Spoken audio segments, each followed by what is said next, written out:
So we'll start with getting present together. So I invite you to close your eyes. That's comfortable. And if you prefer to keep the eyes open, just keep a soft, open, relaxed gaze.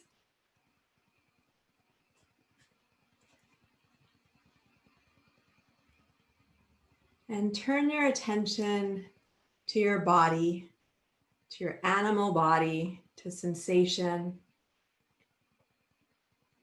Just notice what there is to notice right now in the universe that is your body.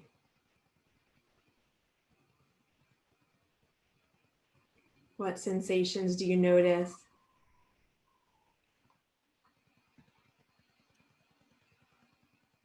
Where does your attention go?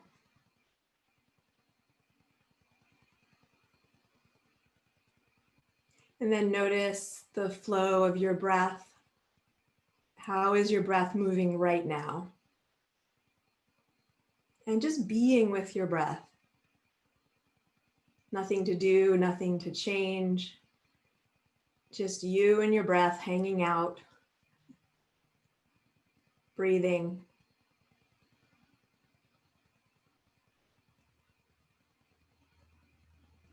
And bring your attention to your seat or your feet if you're standing, whatever you're sitting on. Allow yourself to really relax down. Just receive the support of the ground beneath you, of the seat beneath you, the earth beneath you. And then just be with that. Be with sitting. Breath is moving. Body is being supported. There's nothing to do, nowhere to go, nothing to change.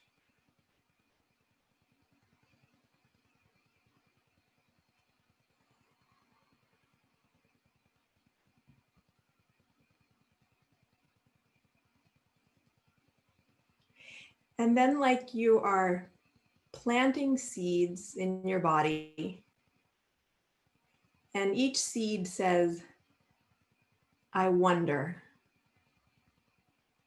I wonder, ... So I wonder in my feet. I wonder in my legs. Seeds of wonder in the belly and the low back. Seeds of wonder in the solar plexus and the middle back. I wonder in the heart, the front of the heart and the back of the heart. I wonder in the throat. Seeds of I wonder scattered in the head, inside the crown of the head. Just what if your body right now is a field of I wonder, ...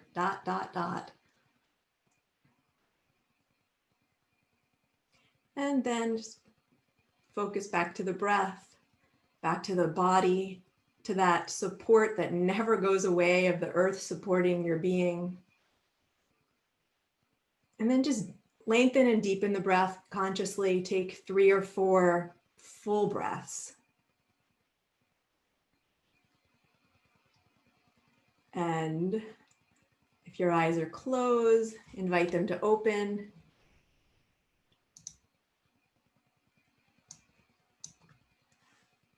So welcome to week 2 of our book club with Jim and Diana. And today we're focusing on commitment 2, curiosity. I'm Erica Schreiber. I think most of you know me. If you weren't here last week, I'm Jim and Diana's partner, and I'm moderating today. I'll be fielding questions.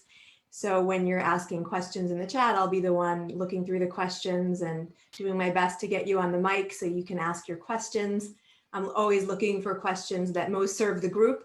So if I don't ask your question, it's not personal, or not too personal anyway. That was a joke. So my jokes are so bad, I have to tell people their jokes.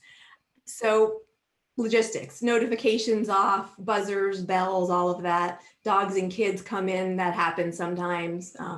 We're cool with that, but do what you can to keep your space sacred, learning space for yourself and the group. The course page is your home base. So as some of you have seen already, the recording from last week is up on the course page. Resources we shared during the course will be up on the course page. Homework for next week will be up on the course page. So you get the gist. It's all there. So George can put that in the chat for y'all. So you, in case you need to look, it'll be there. You're being recorded. I'm being recorded. We're all being recorded. Keep that in mind when you volunteer to be coached or to ask your questions. Your vulnerability and openness is a gift. So thank you in advance for that. We all get to go deep together when one of us goes deep or broad or playful. And Diana will probably let you know what I forgot, because I usually forget one or two things. So without further ado, Jim and Diana, commitment 2. Let's dive in. Oh, I did forget. George Ramsey. How could I forget? George Ramsey is technologically hosting, facilitating. He'll be in the main room during breakouts. So George, can you say hi to? Hi, everyone. Grateful to be here. And then we also have Beth Howard with us. She's newer to our team, working on coordinating events. So she's here learning, training, diving in with all of us today. So we'd love to hear from you too, Beth. Hi, everybody. Happy to be here. Enjoy the course. Okay, now without further ado, Jim and Diana.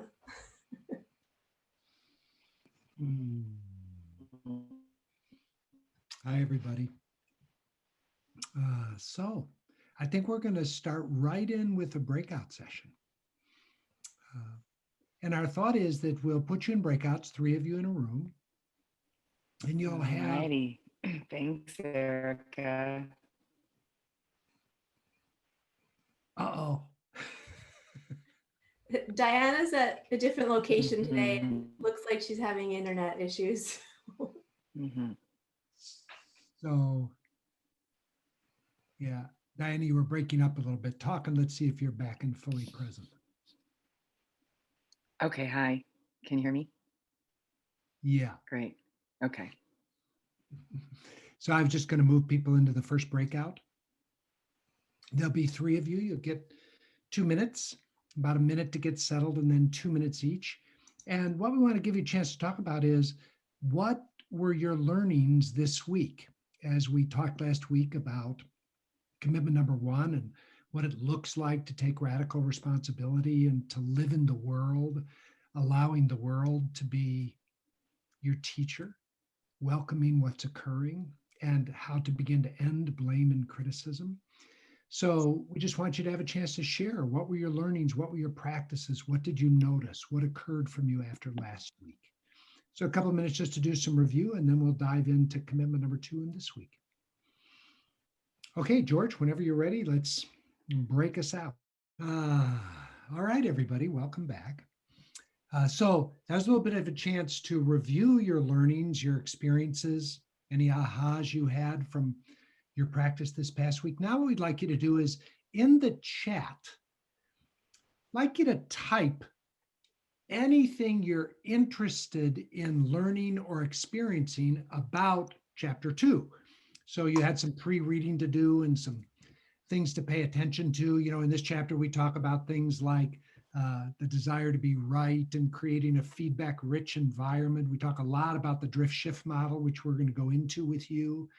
And then a couple of shift moves, breathing and radically changing your posture. So as you think about the conversation today, what interests you? What excites you? What do you want to explore? Or what do you have a question about? Start throwing some of that into the chat. Yeah, wonder is a big topic here. I see somebody brought something up about that. That's a big topic in this chapter. Hmm.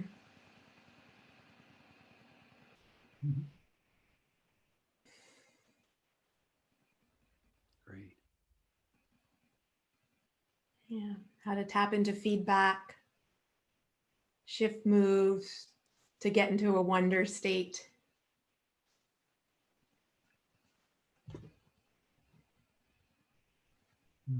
Beautiful. It's great. How to discern a drift from a dabble. What a great question. That is so great. Are you drifting or dabbling?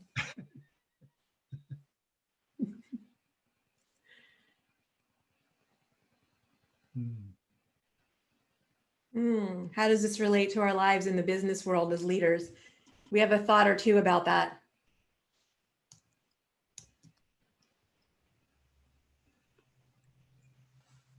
Okay. All right, Diana, why don't I begin by reading the commitment above and below the line? That sounds great.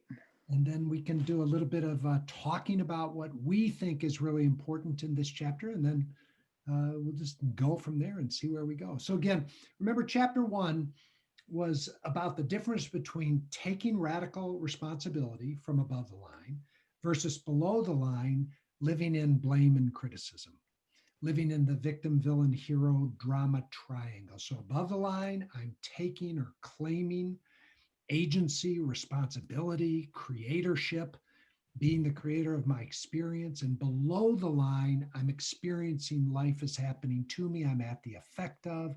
So therefore, I do a lot of criticizing and blaming of others and myself.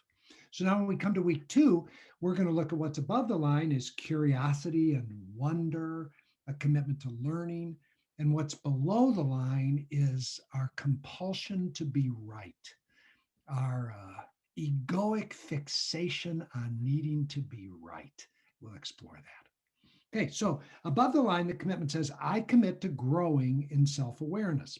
I commit to regarding every interaction as an opportunity to learn.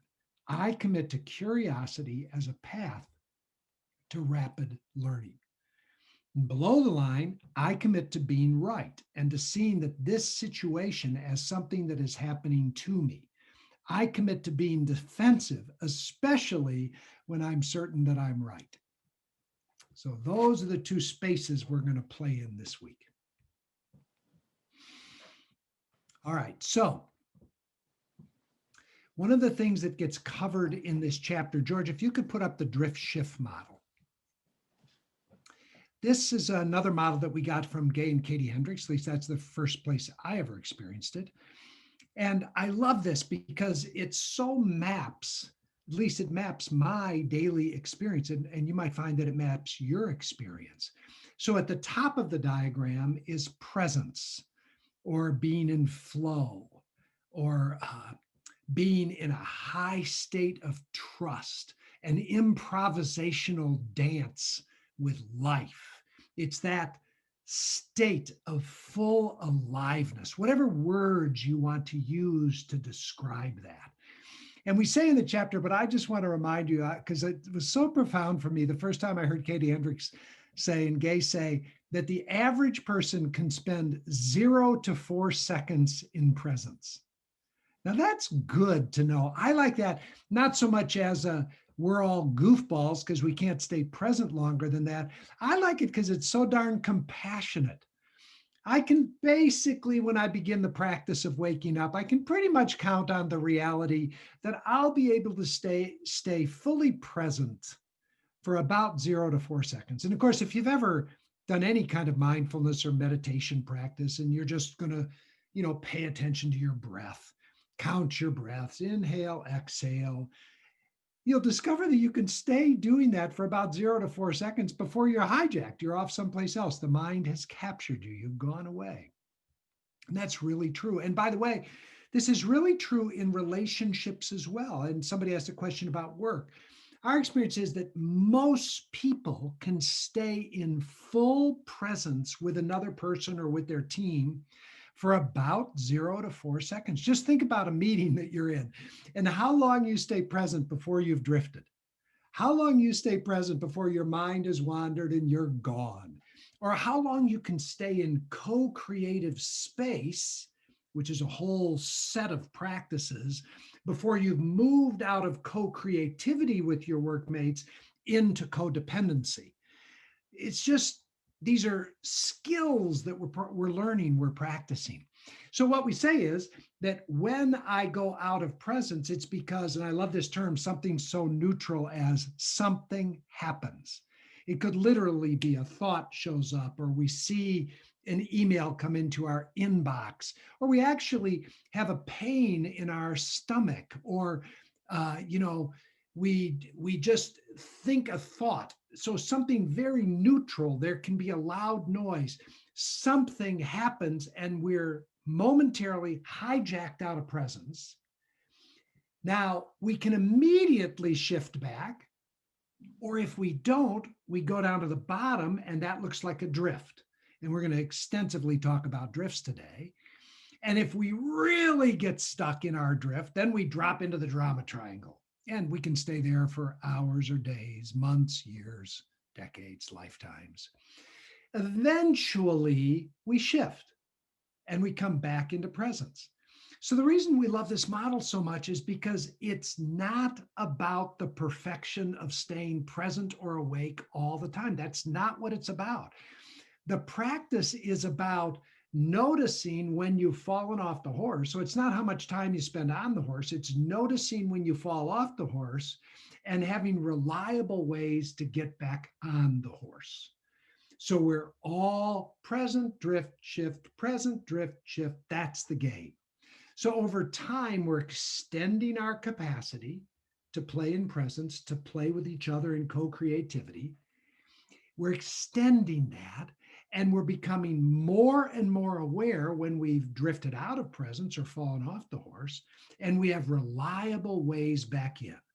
So extending presence, becoming increasingly aware when we're out of presence, and increasingly facile at shift moves to come back into presence. Again, both individually and in relationships, do we have shift moves to bring the relationship back into presence? So that's one of the key themes of this chapter. And then the other aspect that we punctuate and put an exclamation point behind in this chapter is one of the primary ways that we go out of presence and get stuck in the drama triangle is our egoic need to be right. And in the chapter, we make a distinction between being right and wanting to be right or needing to be right. It's basically that our ego, our identities, believe that they're in tremendous threat if they're not right. This is the reason we get in so many arguments in our own mind and with each other and in the collective, because it's all about our tremendous sense of a need to be right. And whenever we're auguring down in our need to prove that we're right, we're out of presence, because as long as we're fixated on proving we're right, we're not in a high learning space. As long as I'm just reinforcing all the ways that I'm right and you're wrong, or we're right and they're wrong, then I'm not open to learning both from the other, from the collective, or just from what's occurring in the moment. So in our experience, it's a constant choice as we wake up to whether we're going to double down on being right or open to learning. That's the big theme of what we're exploring in commitment number 2. I had a client this morning who said, "It looks like Biden might win. I'm so excited so that my body doesn't have to keep bracing." And she was believing that it was those conditions out there that are causing her body bracing, instead of her mind wanting to be right, that if Biden doesn't win, it's bad, and she's right about that, and that's what's causing the bracing.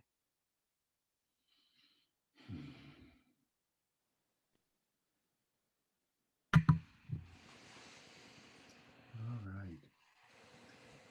So any questions now that are coming up for you about this material? And we're going to go into the drift list in just a minute and our practice around what we call curbing your compulsions, playing with your drifts in a whole new way. But we really want you to be able to get what you want out of this. So does anybody have any questions so far about what you read or looked at or noticed or how we begin to implement this practice? If you have a question, you can put it in the chat. Erica can identify you. Yeah, we already have some questions. Garrett is asking about being below the line and you're not willing to shift, but wanting to shift.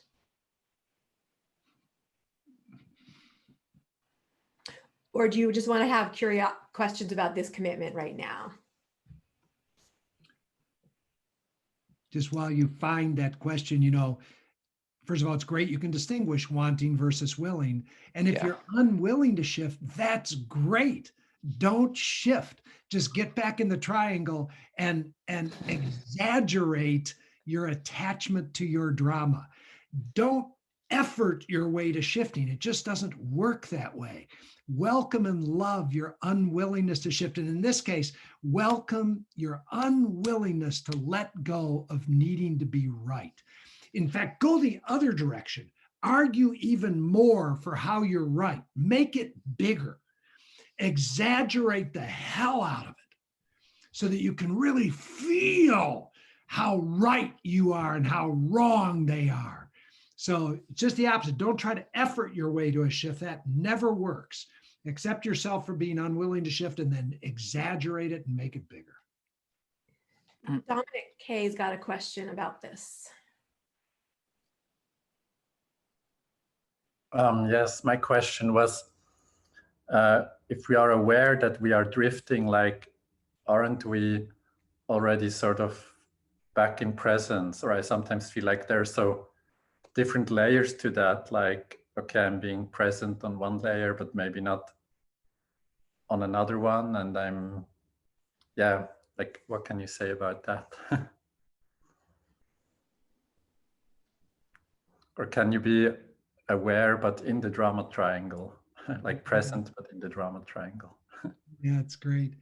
So one of the things, I don't think we share this very often, but one of our models has, like, if you think about being below the line, we have from -1 to -10 in intensity of how contracted, how scared, how defensive I am.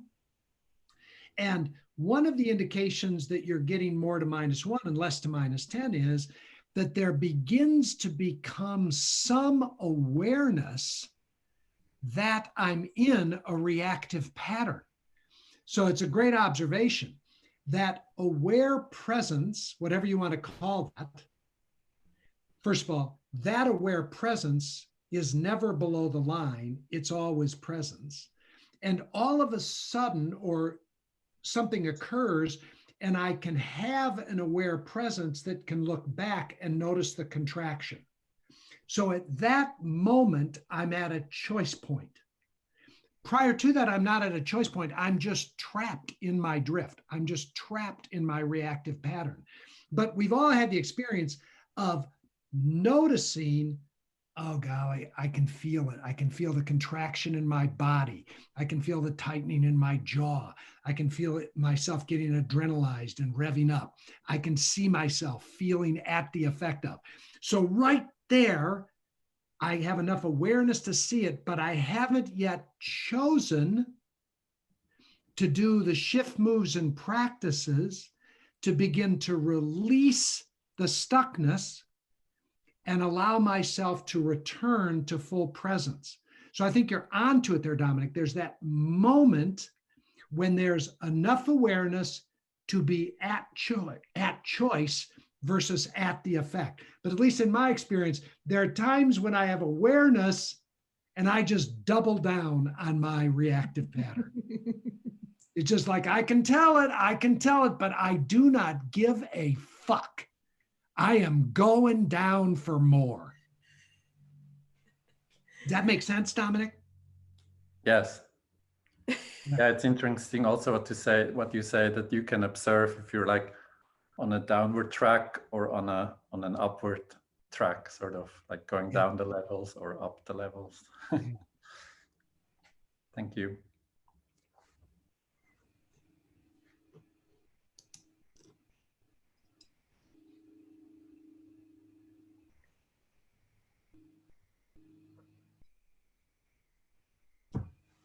By the way, somebody said earlier, it might have been Bruce Leach said earlier, self-awareness, not my strength, something like that. Thank you, by the way. I don't know that we say it in the book, but I like to say to people all the time, in our experience, there are kind of 3 ways you can grow in self-awareness, and these are worth paying attention to. 1, you can grow in self-awareness through self-reflection. Various forms of self-reflection. There are lots of practices around self-reflection. It's a little bit limited because often the self that is reflecting is the same self that is stuck. So you're kind of in a hall of mirrors a little bit with self-reflection, yeah? But there's tremendous value in self-reflection and some of the practices of self-reflection. A second way to grow in self-awareness is to create a feedback-rich environment. It's that old deal, you know, there's this spot in the back of my head. If I want to see the spot in the back of my head, what do I need? And often people say, well, you need a mirror. Actually, you need at least 2 mirrors to see the spot in the back of my head. Well, that's where we go. If you really want to see yourself more accurately, especially your reactive patterns, create a feedback-rich environment with people in your life, because they will be giving you the possibility of growing in self-awareness. So you can do it through self-reflection. You can do it through creating a feedback-rich environment. We could talk about very specific ways to create a feedback-rich environment. And third, you can do it through some sort of an assessment. This is one of the reasons we love something like the Enneagram so much, because it's such a powerful map of your conscious and unconscious reactive patterns. So we love something like that. And then, you know, I didn't used to say this, but the 4th way is through medicine journeys. You know, there's just so much available to us through medicine journeys. Actually, George, who you met, George Ramsey, is a breath, would you call it a breath coach, George? And he does breath work with people. And I did a session with him yesterday. I'd never done a session with him, and profound things became available to me just by breathing for a little bit, breathing in a particular way for a little bit. So those, what we might call alternative paths through medicine and breath and things like that. So Bruce, you and everybody else, it's good to tune in. How am I doing with self-reflection? How am I doing at creating a wonderfully feedback-rich environment? What am I doing around availing myself of diagnostic tools like the Enneagram? And what am I playing with in these new spaces around medicine journeys and things? RT has a question relating to curiosity. And I have a frog in my throat.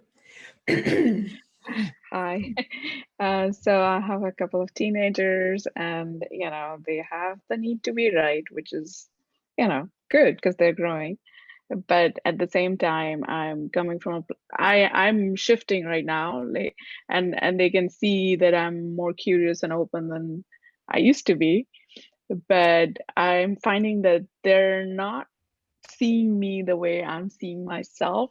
So they're still coming as defensive in conversations, and I'm wondering if my approach is right, because like right now I'm in like a wait and see. Like when they're ready, I'm gonna start working with them when they're ready to see me as curious. So I don't know where I don't know what to do. Maybe wait till the timing is right to work with them on that.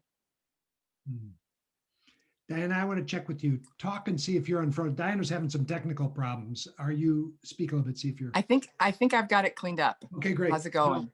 Yeah. Good. So my feedback would be, I would just stay out of their business for right now. I would just let them be them, and you just keep role modeling curiosity. You keep role modeling, questioning your own beliefs, and that will be the greatest gift you will give them is your practice. Yeah, thank you. Yeah, that's what I've been trying to just stay patient and like, okay, when the timing is right, they'll reach out. Yes. Look, The other thing I would catch, since we're in the chapter on being right, can you feel the part of you that wants to be right, that your teenagers should be curious? Yes. Yeah. They should be curious. Yeah, They exactly. shouldn't be have such extreme opinions, but they're Yeah. teenage. Yeah, so see, your children are giving you the gift, that one of the gifts that children bring us is they're becoming your laboratory to point back to you where you're attached to being right, that they should be curious. So you could say to them the next time they're not curious, you could say, hey, hold on a second. Thank you so much, because right now I'm trapped in my own mind, and my own mind is believing that you guys need to be curious. So I'm addicted to being right. So I'm going to stay out of your business. I'm just going to get in my business and see if I can become curious rather than to continue to need to be right.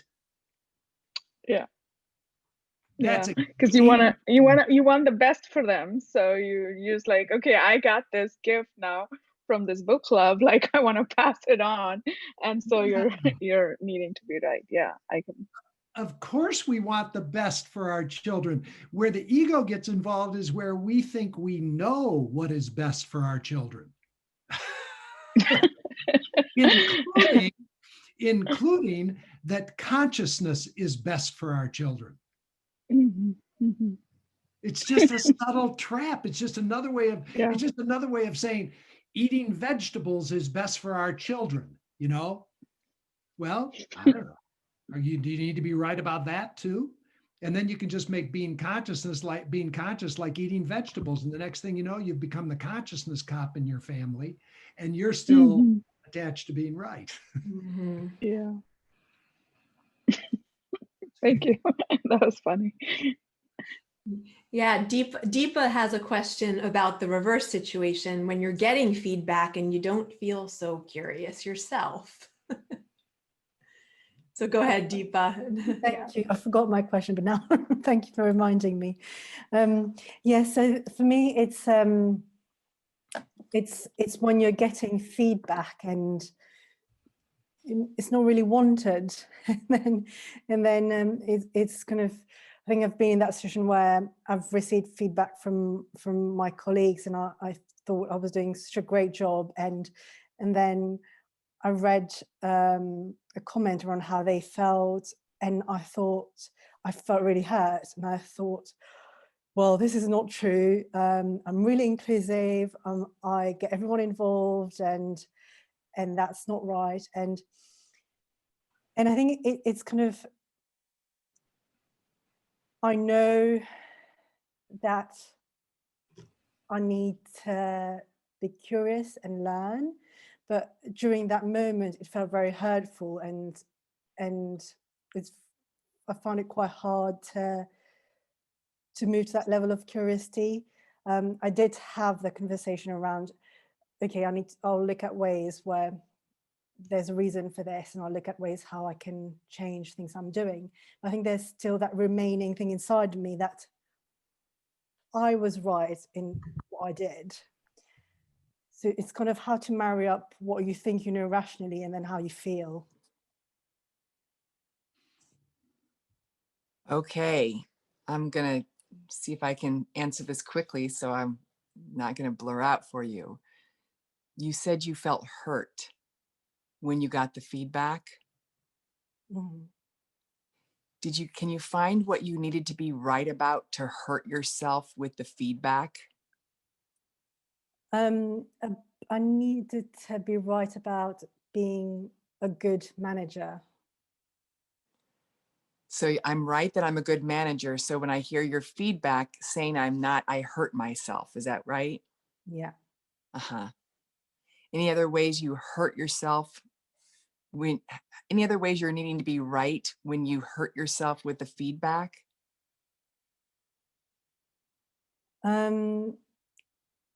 I think it's bigger than that, that I'm a good person.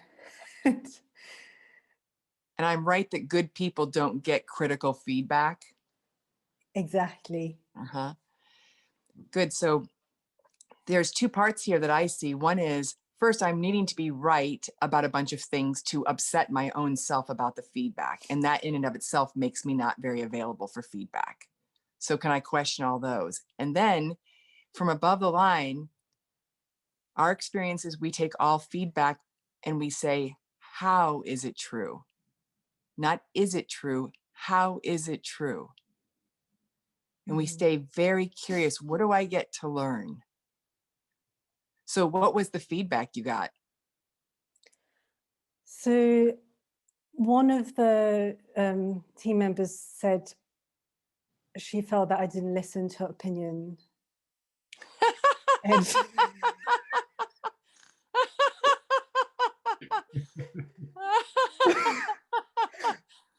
okay, I guess.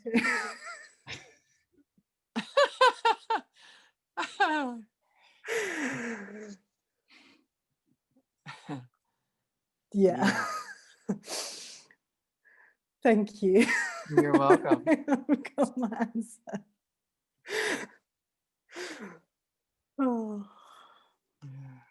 How is it true? I'm not Mm. listening. Mm. The game changer, gang, if you decide you want to grow in self-awareness, if you just make a choice that when given feedback, you'll ask, how is it true? And then bring curiosity and wonder to finding ways that it's true. And if you can't find ways, like you get feedback at work from your team or from your boss, and you can't find any ways that it's true, then you could say to your boss from genuine curiosity, hey, I really do want to see how this is true. Could you give me some insight into how this is true about me? Not from well, prove it, from closed and defensive. Just give me some info on how it's true. And then you could go ask 5 other people, my boss gave me feedback that I don't listen very well. Can you tell me how that's true about me? Don't go to your friends and say, is it true? Go to them and say, tell me how it's true. Mm-hmm. And that's a game changer. Yeah, most of us, most of the time, do the exact opposite. We go to our friends and say, tell me how I'm right. Tell me how they wronged me. It's totally flipping the script. Courage into the roar. Tell me how it's true.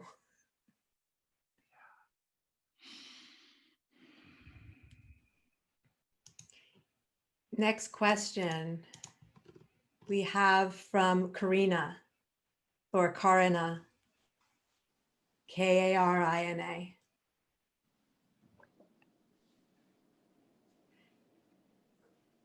And I'll remind you, you're good. Yes. Okay, thank you. My question is about being curious in certain environment and being open and being closed and defensive in other environments or with certain people and being by definition defensive and closed with other people. So what makes me be different with different people and how to make a shift to be open with those people with whom I'm close and defensive.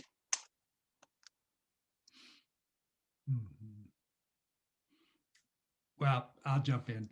At the core, the people that you're feeling more closed and defensive with, it's because either at the conscious or unconscious level, you're experiencing them as a greater threat, right? So either at the conscious or unconscious level, you're experiencing them as a threat to your core wants of wanting approval, control, and security. So people can often say, I'm very open with people at work, but I'm really closed with my significant other at home. Especially I'm closed with my significant other at home when we talk about money. Well, if you take a breath, go for a walk, you'll discover it's because you're experiencing the conversation with your significant other as a real threat to your wanting approval, to be liked, loved, valued, esteemed, to your wanting control of your money, wanting control of them, wanting control of what they believe, how they see you, or wanting security and safety. So generally speaking, you're going to discover that you're more closed with people and circumstances and situations where you feel greater threat. So we asked you to unpack the threat. Now, I would just want to, since this is an advanced class, I just want to say this. The more defensive and closed you are with a given person or group, the more potential there is for learning. So that's the real gold here. First, can I notice, wow, I am really closed off to so-and-so. Great. Do your work around that. All the work that you learned in the introduction class, stuff like that. And then be open to the possibility that any place where you're greatly triggered, it's a place where there's great capacity for learning and growth. So what flips this on its head is you actually look forward to being meaningfully triggered by somebody or something, because that's like going to the doctor, and the doctor, you say a basic checkup, and the doctor starts touching, no pain, no pain, no pain, and they get to right here and you go, ow. Well, the doctor doesn't go, okay, we'll leave that alone. I'll just go back to every place where there's no pain. That would be a very bad doctor. The doctor's going to then start pushing here even more, because that's where the place for growth and transformation is. Well, it's the same thing. The greater your reactivity, the greater possibility there is for growth. You know, we were joking a little bit at the beginning. Somebody said, hey, you know, you guys are very powerful, what you've orchestrated in the collective now, the political situation in the United States, because it gave us all a chance to practice being below the line. Well, in all, you know, meaningful growth, that's really true. We are in the Olympics right now, for those of us who want to practice consciousness, with what's going on in our world right now. So when I watch our president give the news conference he gave last night, and the story I hold in my mind, story versus fact, the story I hold in my mind is it was largely populated by lies. I then become triggered and reactive, scared, like really scared in my body. I start making up stories about where this is going to go. Well, I've said, if you've been around me for the last 4 years, he has been one of my great teachers. For a while, I took the approach of not watching anything or tuning in anything. Now, in moments like this, I take the approach as a spiritual practice of watching in little doses. So I don't want to watch 5 hours of anything. But when I heard what had happened last night, I intentionally went and watched it. It didn't take me long before I got reactive. Then I get to do my work over here. He's my ally in me doing my work. So this is the deep end now. The shallow end is the more triggered you are, the more threatened you are. The person's an ally for your greatest transformation. By the way, with caveats, you should have really good boundaries. That doesn't mean, you know, keep going into situations where things are, you know, you're being physically abused or something like that. It's not about that at all. But so have really clean boundaries, clean nose, and then get your learnings. Okay, thank you. And actually, just small question to follow up. You said consciously and unconsciously. So what to do with an unconscious part? Is it where like a help of others needed? Yeah, I forget where I said consciously and unconsciously. Can you give me a little sense? Consciously and consciously experience threat of my security, control, etc. Yes. Unconscious experience of threat, the way we use the word conscious and unconscious, means you're just threatened and reactive, okay? You're just a normal human having a normal human reaction.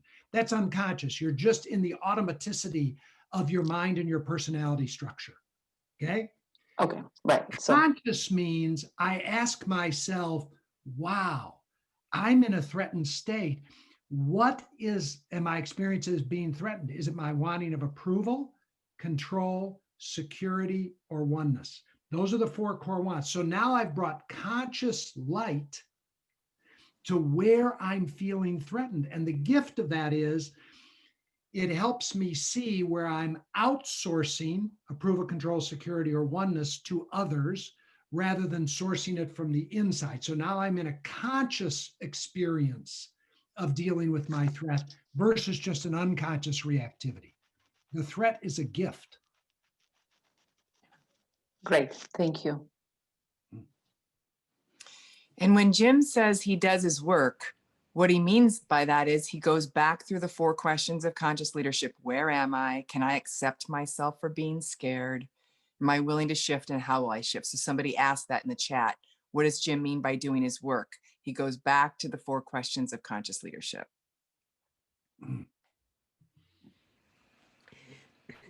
John Kim has a question, George. Go ahead, Kimmer, when you're unmuted. Hey guys, how are you? So I had a question. Do you guys have any tools or techniques that helps prevent somebody from weaponizing this rule? And what I mean of that for context, I find that, you know, when I'm asking a curiosity question from below the line, I'm often using that as an expression of me being right. And so I'll tell my wife, I'm just curious, why are you so irresponsible? And she'll tell me, you know, I'm curious why you're such a jerk.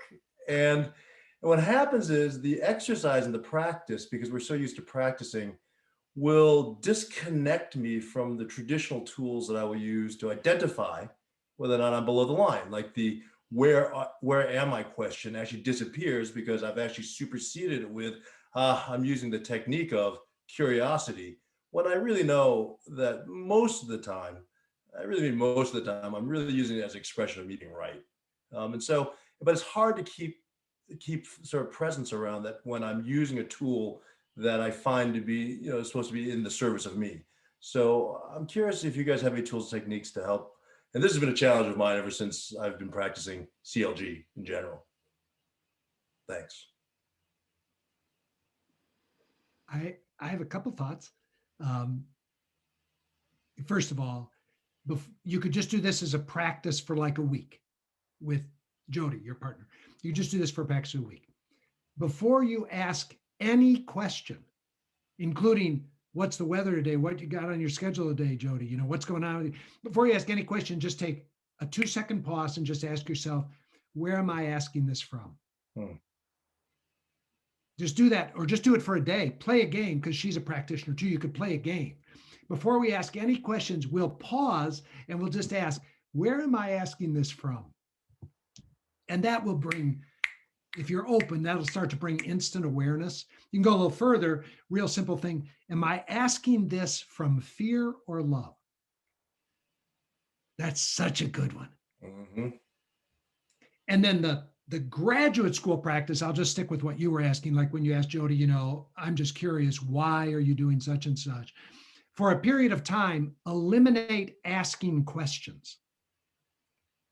What you discover is many of the questions we ask each other are at their core manipulative. And they're designed to allow us to continue to hide while we ask the other person to reveal.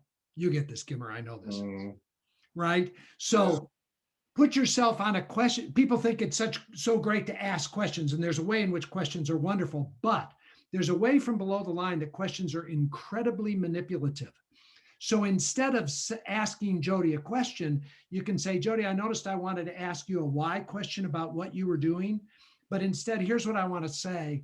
When I see you do that with the dish towel, I notice that I'm angering myself and I'm attached to being right, that there's a better way to fold the dish towel. And then I want to get judgmental and righteous. Now, all that's embedded in the question, I'm curious why you did that with the dish towel. But the question from below the line allows you to hide, and it asks her to get transparent. Skip that. You get transparent and don't hide. So those would be 3 real simple shift moves for you to try around the very thing you said. Now, there's a bigger question around how do you avoid weaponizing? But I just want to deal with the specific thing you brought up. Thank you. Also, you ended your question to us saying, I'm curious about this. And I just want to let you know, I didn't experience you as curious.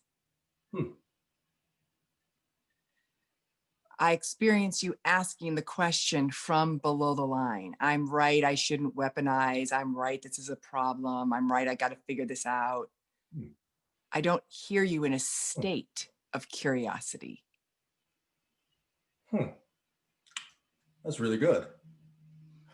That's really good. Well, no, that is guilty as charged. Guilty as charged. That's a phrase, not a playing into it. But no, that's Oh, no absolutely blame right. there at all. No, I played into that. I thank you, but that was no. That's you're absolutely right. You're absolutely right. You know, I do have a connection to saying I feel that I am wrong when I'm saying things to my wife that, or anybody, by the way, just not my wife. Like this morning, hey Joey, I'm curious, what happened to all of our money?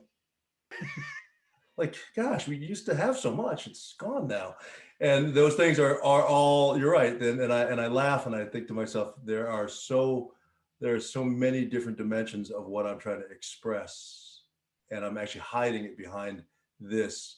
And it's not just criticism, it's not just blame, but it's actually self-reflecting of oh my gosh, I can't believe I'm still stuck here. You know, and that is actually, that's very, very good. I appreciate it. Thanks, guys. Right. Mhm. Right. Curiosity comes first. Put up the mirror. Yeah. First for self. Second for self. Last for self. That's great. Thanks, guys. I also want to point out here that curiosity is a state of being. So there's choice to it and there's choicelessness to it. So when I heard you say, Diana, challenging Kimmer to say, hey, I didn't experience you asking from curiosity. And he said, oh yeah, yeah, I didn't either. You check with your head, you check with your heart, you check with your body, right? The body's curious, the heart's curious, the head's curious. Oftentimes many of us will just check with the head. Oh yeah, I'm curious, but not really. So it's a great practice, I find, to really track yourself, map pure curiosity, moments when you're really surrendered and feel genuinely curious and notice what's happening. And then it's easier also to then notice the absence, or when the heart is closed or the body is closed. Terrific. Hey, Diana, would you begin to lead us into a conversation about drifts and how we Yeah. cope with drifts? So there's a document that should be up in the chat here momentarily. That's our drift shift model document that gives a second page on all the various drifts. So I'd like you all to click on that. George just put that in. Yeah, that link you'll automatically download the PDF if you click that link. Or at least that's what's supposed to happen. And then what we'd like you to do is start to take a look at this list. These are a very comprehensive list of all the different ways we can drift. And we'd like you to circle or write down, since you're probably don't have that on paper in front of you, write down the top 5 ways you are aware that you drift away from presence. Jim was speaking earlier about how we're in presence and then we drift away and then we can shift back.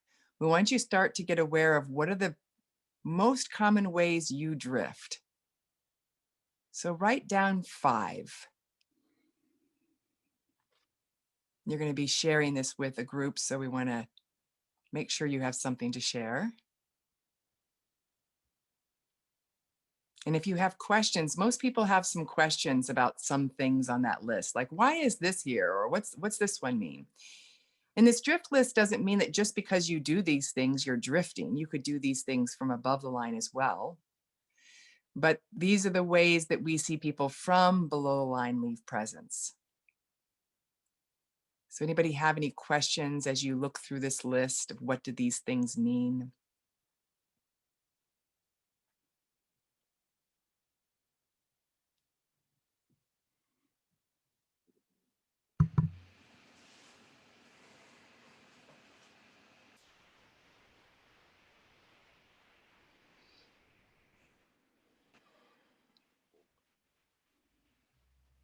feel free to write it in the chat if you do have a question about something, and we'll respond.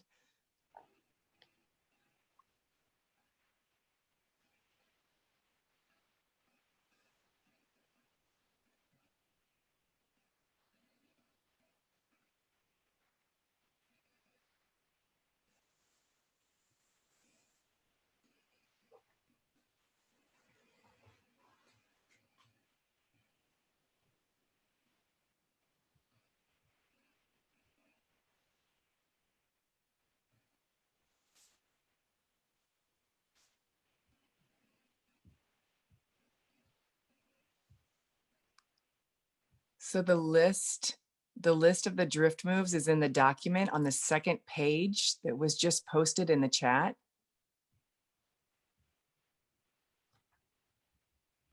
It's also, if you have your book, it's on page 70 in your book, if you have the paper cover. Yeah, and the only difference is that we've been updating that list over the last 5 years, so you'll find some additions on the new list that you don't see in the book, but they're very similar.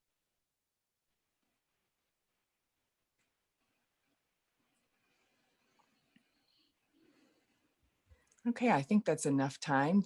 Mm-hmm.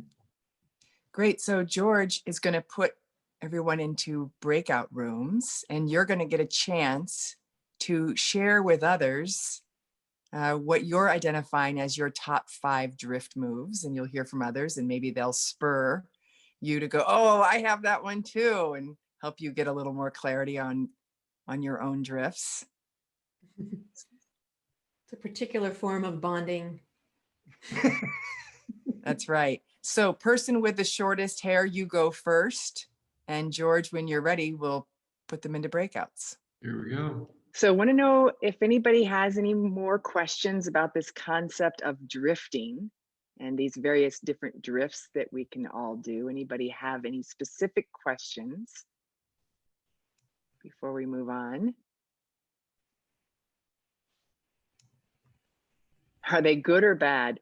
Drifts are not good and they are not bad. They're just drifts. They're just things we do.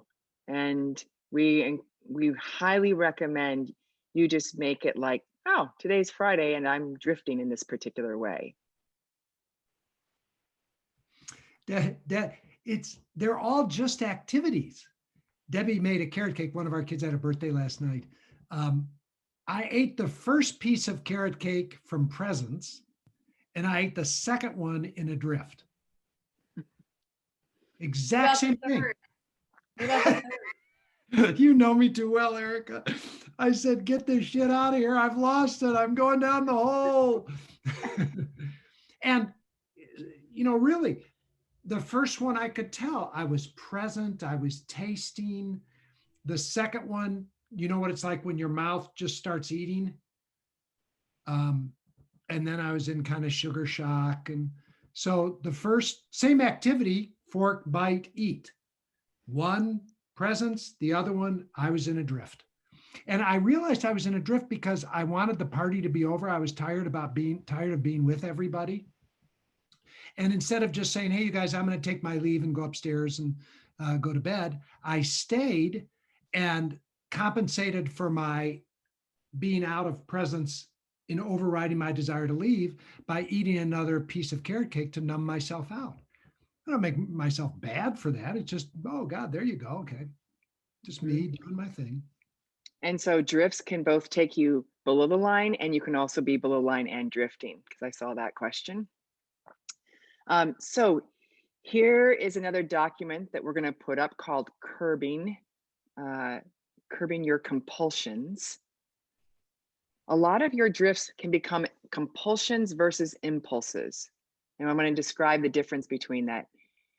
You can have an impulse to want to check your phone. And if you have an impulse, there's part of you that says, hey, if I don't check my phone, it's fine. And I can check my phone. And there's a freedom in choosing either direction. That's an impulse. A compulsion is, I have to. I've got to check my phone. I don't have a choice about it. It feels compulsive. And so we want to have you particularly pay attention to things that you feel compulsive about. in these category of drifts. And this week, we'd like to see you create some practices to help you become aware of these compulsions and stop them and see what is underneath the compulsion. So for example, if you're somebody who checks your phone compulsively, one thing you could do is you could make an agreement that you'll only check your phone at the top of each hour. So one way to handle drifts is put a container around them. I'm only going to do them in particular ways, put some time frames around them. The other option is you might say, I compulsively drink alcohol every night to relax myself during the election. Instead, I'm going to just not drink at all and see what comes up for me to get present to. So you can eliminate the process, the drift altogether. So what we'd like you to do is come up with a plan, especially around those top 5 things that you wrote down. What's the plan that you're going to do this week to practice curbing some of those drifts? And I just want to add that it's really important that it's not about them being bad or you're trying to extinguish a behavior necessarily, but it's like Diana said, that you notice what happens as you check your phone once an hour versus compulsively and notice. So for example, you might notice you feel a little scared when you're just being alone with yourself. And rather than being with that feeling, you go jump on social media to go get away from the discomfort. And so that's what we're interested in, is having you go back and be with what was just there just before you drifted that you didn't want to fully be with. Yeah, I want to punctuate what Erica just said, because I've done this practice a lot of different ways. We're not trying to white knuckle ourselves into stopping something. That's not what this is. We're just interrupting a compulsion long enough to feel what's underneath it. For a period of time when I did this practice, I would do the practice, I'd interrupt a compulsion, I would feel what's underneath it, and then if I wanted to have a cocktail, I'd have a cocktail. It wasn't about eliminating something. It was about just interrupting the pattern so I could feel what was under there. That's the game we're playing here. I want to make sure this isn't understood as some sort of compulsive behavior to try to perfect yourself. It has nothing to do with that, unless you make it have something to do with that. Yeah, exactly. So as you're thinking about some of your drifts, does anybody want any support on what it might look like to help support interrupting?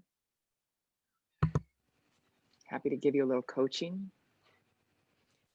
This is an area of genius for Diana, creativity around coming up with these types of practices. Great. Rachel, interrupting. Oh goodness, that's so great. This is actually what I would recommend in this case is I might have you go more in the direction of interrupting. Because one way you can also shift it is by making it bigger first. So interrupt more, be very conscious of your interrupting as a way to shift the compulsion. And then the other way is, a lot of times you won't even know you're interrupting. So say to the people around you, you know, I'm waking up that I interrupt. But I sometimes don't catch it in the moment. If you're experiencing me interrupting you, will you let me know? So that they can go, you just interrupted, Rachel, and you can go, thank you. And then see if you can see what was there just before you interrupted. Thank you. So getting regular feedback from people, especially if you don't catch the compulsion, it's not easy for you to see in the moment. Dana, would you like to type yours in the chat too? Because I saw that you wanted support. Darren's asking about constantly finding himself correcting everyone. Oh, good. That's another one where I'd make it bigger first. I'd be like, Mr. Corrector is here, and I'd like to first correct all of the things that were not accurate. It might be another one to make bigger. that will loosen it up. Or and if you're going to do it, if you're not going to make it bigger, if you are going to do it, can you, and you're not aware that you're doing it in the moment, again, I'd ask people to give you feedback. There's something I'm waking up to about how I like to correct people. Will you tell me if you experience me correcting you? Leah is asking for a clear, measurable way to interrupt phone checking. It's so pervasive for her. She's not sure what a clear commitment around it would even look like. Well, I like putting some, there's two ways to do this. As Jim was describing, you could just say, oh, I want to check my phone. Stop, pause. What's behind that? What's going on that you want to check your phone? Did you just get scared? The other way to do it is to say, I'm only going to check my phone at, let's just say, the top of each hour. And I'm going to notice all the times between the top of each hour of how I am wanting to, and paying attention to what's happening there. But again, it's not white knuckling it, like you can't look at your phone for an hour. It's not that. It's just saying, I'm going to agree not to, and just see what happens. And sometimes there's a lot more terror that rises up when you stop looking at the phone, or more sadness, or it's oftentimes there are feeling states or sensations in the body. Those are the two things you want to look for, are emotions and sensations that arise just before you wanted to do the compulsion. Mm-hmm. One thing my son did with his phone that he liked was he put several rubber bands around it so he couldn't read it. And then he would take them off one by one every time he checked his phone. So each time is a choice. Just a quick thing too on those of you who said like interrupting or correcting. You can also do a little bit of a review at the end of the day. Just take a couple of minutes and just give your mind the job of remembering any times throughout the day you corrected somebody. And just write that down in your journal. Go back in your mind and remember correcting them. Pause and see if you can get back in touch with what was there right before the correction. What was there right before the interruption?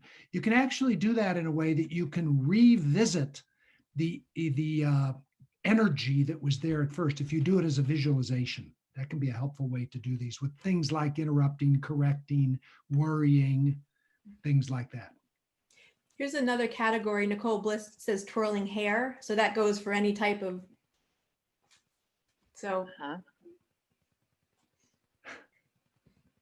Yeah, you might want to twirl it more. Again, like sometimes interrupting the compulsion is go more in the direction of it first.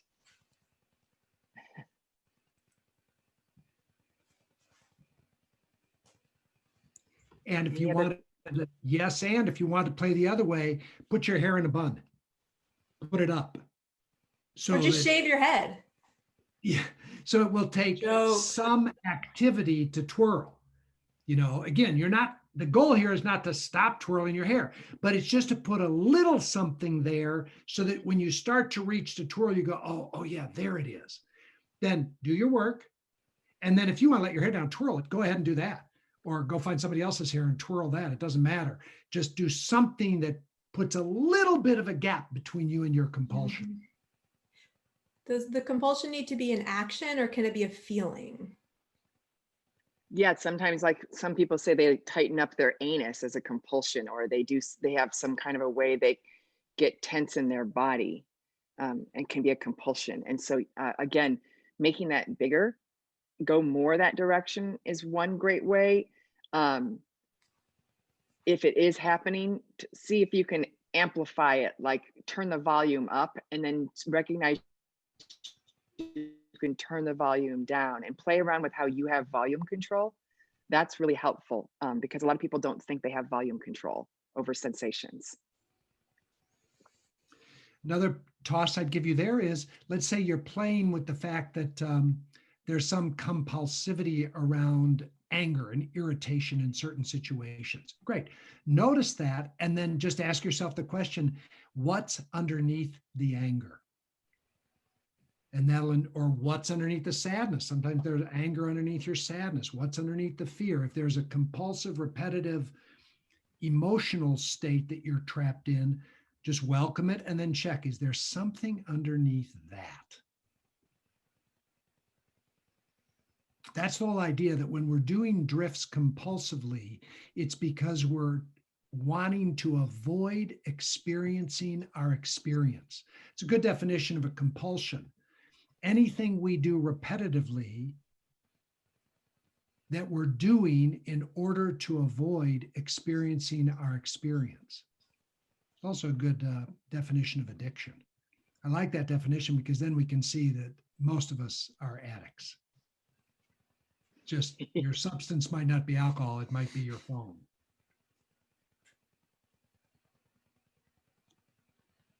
Yeah, that's great. Okay. So we're about ready to finish up here for our time together. Somebody had asked about, is there a way for us to connect with one another? And so I did want to just check and see, Erica, is there a Slack channel that we can give available in the next follow-up letter to people? Yeah, we certainly can. We've done that in the past with the same request. And just to reveal, people get excited, they're excited, and then not much happens there. So maybe I'm just saying this is a challenge to you. We'll put together a Slack board and I dare you to use it to connect with each other. We'll create one and invite everyone in the course to it and put it up on the course page along with everything else within 24 hours. Yeah, the other option is you can just put in the chat here, hey, is there anybody who wants to practice with me? Could you give me your email? And then you could just create a learning partner here in the group. Likely might be a better way to get some practice.